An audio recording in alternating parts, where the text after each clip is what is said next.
ಒಂದು ಸಿನಿಮಾದ ಸ್ಟೋರಿ ವಿಷಯಕ್ಕೆ ಬಂದರೆ, ಪೇಚೆ ಅನ್ನೋ ವಯಸ್ಸಾದ ಮಾಟಗಾತಿ ಕೇರಳದ ಒಂದು ಹಳ್ಳಿಗೆ ಹೋಗ್ಬಿಟ್ಟು ಮಾಯಾವಿದ್ಯೆ ಮತ್ತು ಬ್ಲ್ಯಾಕ್ ಮ್ಯಾಜಿಕ್ಕು ಎಲ್ಲಾನ ಕಲ್ತ್ಕೊಂಡು ಬಂದಿರ್ತಾಳೆ.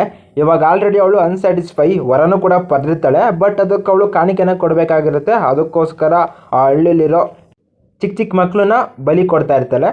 ಇದಕ್ಕೆ ಸೊಲ್ಯೂಷನ್ ಕೇಳ್ಕೊಂಡು ಹೋದಾಗ ಆ ಊರಿನಲ್ಲಿರೋ ಒಬ್ಬ ಪುರೋಹಿತರು ಅವಳು ಆಲ್ರೆಡಿ ಶಕ್ತಿ ಪಡ್ಕೊಂಡಿದ್ದಾಳೆ, ನಾವು ಅವಳನ್ನ ಸಾಯಿಸೋದಕ್ಕಾಗಲಿ ನಾಶ ಮಾಡೋದಕ್ಕಾಗಲಿ ಬರೋದಿಲ್ಲ, ಅವಳಿಗೆ ಗೊತ್ತಾಗ್ದಿಲ್ದಿರೋ ಥರ ಅವಳನ್ನ ಸಾಯಿಸಿ ಅವಳ ಒಂದು ಆತ್ಮನ ಒಂದು ಬೊಂಬೆಲಿಟ್ಟು ಮರದಲ್ಲಿ ಬಂಧಿಸಿರ್ತಾರೆ.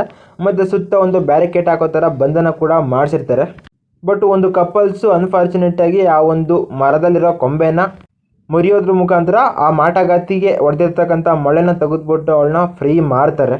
ಮತ್ತು ಆ ಮಾಟಗಾತಿ ಪೇಚಿನ ಸಾಯಿಸ್ಬೇಕಾದ್ರೆ ಅವಳಿಗೆ ಕಾಣಿಕೆ ಸಲ್ಲಿಸಬೇಕಾಗಿರೋ ಲಿಸ್ಟು ಕಡಿಮೆ ಇರುತ್ತೆ. ಆ ಒಂದು ಲಿಸ್ಟ್ನ ಕಂಪ್ಲೀಟ್ ಮಾಡ್ಕೊಳ್ಳೋದಕ್ಕೋಸ್ಕರ ಅವಳ ಫಾಲೋವರ್ಸ್ ಎಲ್ಲ ಸೇರಿಕೊಂಡು ಆ ಒಂದು ಜಾಗಕ್ಕೆ ಟೂರಿಸ್ಟ್ ಟ್ರೆಕ್ಕಿಂಗ್ ಮಾಡೋ ಫ್ರೆಂಡ್ಸ್ ಗ್ರೂಪ್ನ ಯಾವ ಥರ ಕರ್ಕೊಂಬರ್ತಾರೆ, ಅವರಲ್ಲಿ ಯಾವ ಥರ ಸ್ಟ್ರಗಲ್ ಮಾಡ್ತಾರೆ. ಸಿನಿಮಾದಲ್ಲಿ ಪೂರ ಇದೇ ಇದೆ. ಕೆಲವೊಂದು ಕಡೆ ತುಂಬ ವರ್ಕೌಟ್ ಆಯಿತು. ಬಟ್